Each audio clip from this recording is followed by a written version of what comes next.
Hello guys and welcome back on another video of commerce league. कल की video में आपने क्या सीखा था? कल की वीडियो में आपने क्लास 11th के अकाउंटिंग के बेसिक्स पढ़े थे।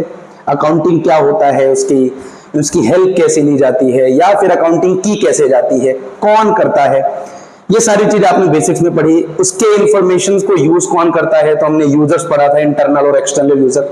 आज की वीडियो में हम उस अकाउंटिंग इंफॉर्मेशन की, या जो अकाउंटिंग हम कर रहे हैं या की जाती है आज के समय में, एक्चुअली में उसके एडवांटेजेस क्या हैं और उसके लिमिटेशंस क्या हैं, वो हम कवर करने वाले हैं।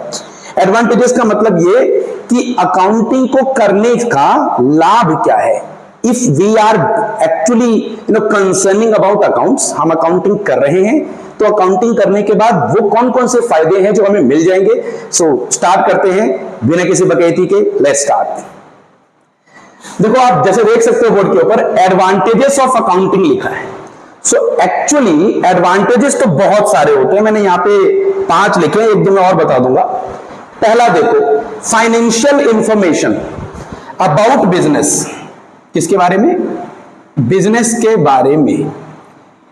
तो मेरे बच्चों, बिजनेस जब किया जाता है तो उसका मेन मोटिव क्या होता है? मेन मोटिव होता है प्रॉफिट अर्न करना, करेक्ट? तो जब आप बिजनेस में या ट्रांजैक्शन करते हुए अकाउंटिंग करते हो, तो अकाउंटिंग क्या करेगा? अकाउंटिंग इंफॉर्मेशन इकट्ठा करेगा, अकाउंटिंग इंफॉर्मेशन को रिकॉर्ड करेगा।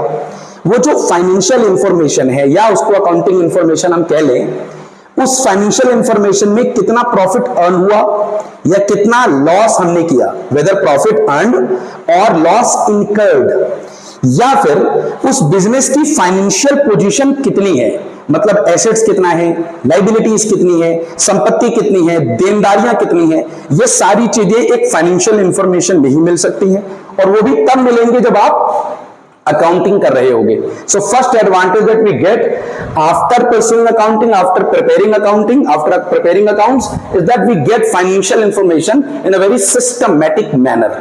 क्लियर? सेकेंड आता है असिस्टेंस टू मैनेजमेंट। अब मुझे एक बात बताओ कि मैनेजमेंट का रोल क्या होता है किसी भी बिजनेस ऑर्गेनाइजेशन में, किसी भी सोशल ऑर्गेनाइजेशन में, कोई भी ऑर्गेनाइजेशन है, उसमें मैनेजमेंट का बहुत बड़ा रोल है। राइट और रॉन्ग? अब मैनेजमेंट का काम क्या है? मैनेजमेंट का काम यह है कि वो इफेक्टिव मैनेजमेंट दे, इफिशिएंट मैनेजमेंट दे, मतलब टाइमली काम करवाए, और साथ ही साथ कॉस्ट जितनी कम हो सकती है उतना वो मिनिमाइज करने की कोशिश करें।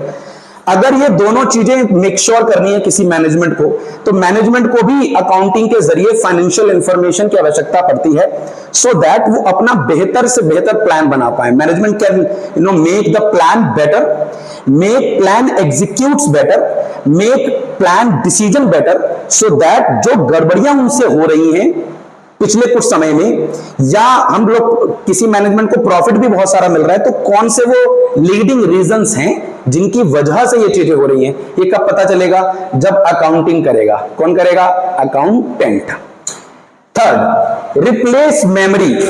रिप्लेस मेमोरी का मतलब होता है, अब अगर कोई आप अकाउंटिंग का मतलब क्या पढ़ाया था? Accounting is the systematic process of recording, classifying, summarizing, analyzing, all communicating those financial informations।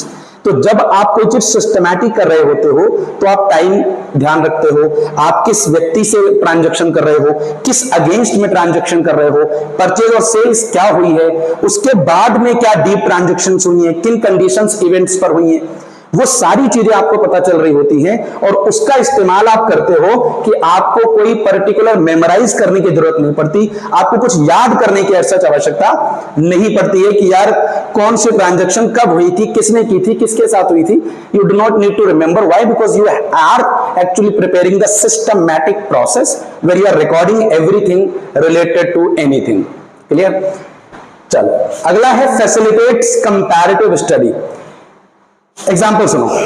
सबसे पहले मान लो कि हम लोग अभी 2024-25 में हैं, तो 2024-25 का कोई कंपनी है, कोई ऑर्गेनाइजेशन है, कोई बिजनेस है, वो चाहती है कि मैं पिछले साल से, हर साल में कितने क्वार्टर होते हैं? 4 क्वार्टर होते हैं। अभी हमारा जो सेकंड क्वार्टर स्टार्ट हुआ है, तो अप्रैल मई जून 2024-25 का सेशन, अप्रैल मई जून 2023-24 का सेशन।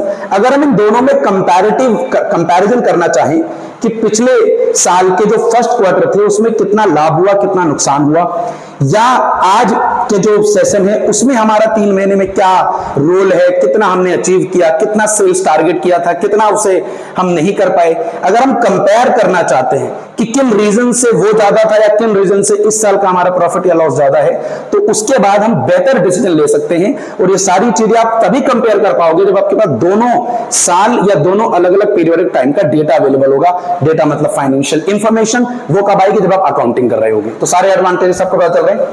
पांचवा, settlement of tax liability, very very important. अब इनकम टैक्स डिपार्टमेंट है, उसको आपको इनकम टैक्स उसको देना है कि भाई इनकम टैक्स आप हमें दीजिए। कितना इनकम टैक्स देना है वो लोग बताएंगे आपको। दूसरा, गुड्स एंड सर्विस टैक्स जो कि इनडायरेक्ट टैक्स है, उसका कितना लायबिलिटी बनता है किसी बिजनेस ओनर का। तो जब कोई भी इनकम टैक्स डिपार्टमेंट या कोई भी गवर्नमेंट अथॉरिटी आपके पास आएगी तो आपकी वर्बल बातों पर विश्वास तो नहीं करेगी ना। उसके पास क्या होना चाहिए, कोई रिटर्न ऐसी चीज होनी चाहिए जिसको वो सबूत के तौर पे इस्तेमाल कर सकते हो। तो जब आप सिस्टमैटिक रिकॉर्डिंग कर रहे होगे अकाउंटिंग की, तो ऑटोमेटिकली आपके पास सब कुछ प्रोसेस तरीके से चीजें होंगी और वो डिपार्टमेंट के लिए बहुत स्मूथ हो जाएगा अपनी प्रोसेस को आगे बढ़ाना। और इसका फिर हेल्प लेकर इकोनॉमी को भी हम फायदा पहुंचा सकते हैं। चोरी के चांसेस लगभग समाप्त हो जाते हैं। Settlement of tax liability clear है। इसमें एक और चीज आप कर सकते हो, evidence in court. Evidence in court,